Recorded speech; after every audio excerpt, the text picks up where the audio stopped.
Ready? Mm-hmm, all right, cool.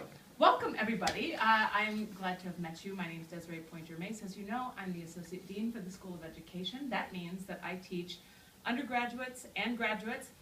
For the first time, however, this is a mashup between an undergraduate class and a graduate class. So some of you who are here tonight are undergraduate education majors who are studying for a first teaching license.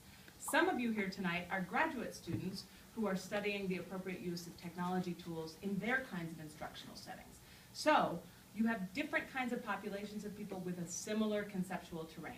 The other thing, hi Micah, how are you? Come on in. I was just saying, another one of the graduate students, as you might have guessed, because he's a man. All right, so but this is a mashup of those two different populations. However, I'm also mindful that among any group of people, when you're talking about technology, there's a wide diversity of experiences that people bring to that setting.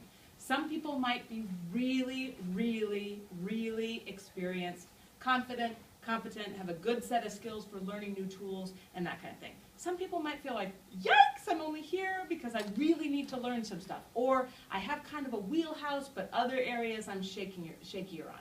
So I keep in mind, hi, welcome. What's your name? Is this ED216? It is, oh, yes. Come on in. I thought it said at 5:10. It does-ish, but most okay. people are just, that's all right, no worries. Yeah, I guess we're about 2 minutes early. Sorry, it seemed like there was critical mass.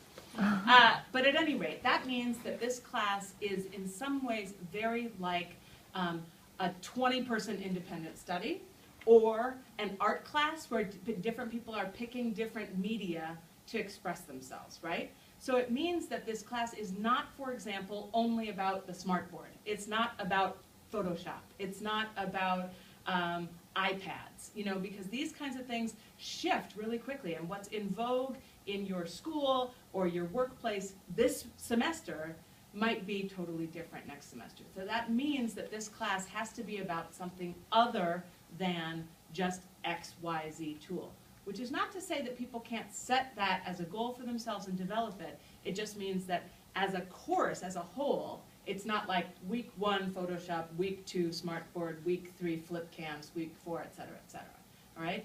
So one of the things that we'll do tonight is a little bit of active learning that helps us highlight some of the habits of mind that people use when they are using technology and when they're working in teams to learn new things. So that brings us to the group of people who are here. So I think most of you got a chance to do this as you were settling in, and it's fine because it's not an art assessment, it just gives me a visual, which is that we talk a lot about social networks these days, right? Facebook, LinkedIn, Twitter, whatever. People are creating social networks, but they didn't get invented with these Web 2.0 or cloud-based tools. They existed before. They existed among people who had relationships. And so I think one of the things that it does make possible is that you then don't have to be physically next to the person that you're in a professional network in. You can think about that in a more distributed way. However, in this class, it means that we already have this set of actual humans with complicated lives who have all made their way, in yoga pants or no, to Alverna on a Wednesday evening to be in this experience together, all right? Now, there might be ways in which we're bringing other people in virtual kinds of settings, or we're ourselves going online during this class to have our class, but for all of our intents and purposes, this experience is a joint one, okay? And there'll be some flow in between the graduate section and the undergraduate section that will really be attuned to whatever your learning needs are, okay? Stop.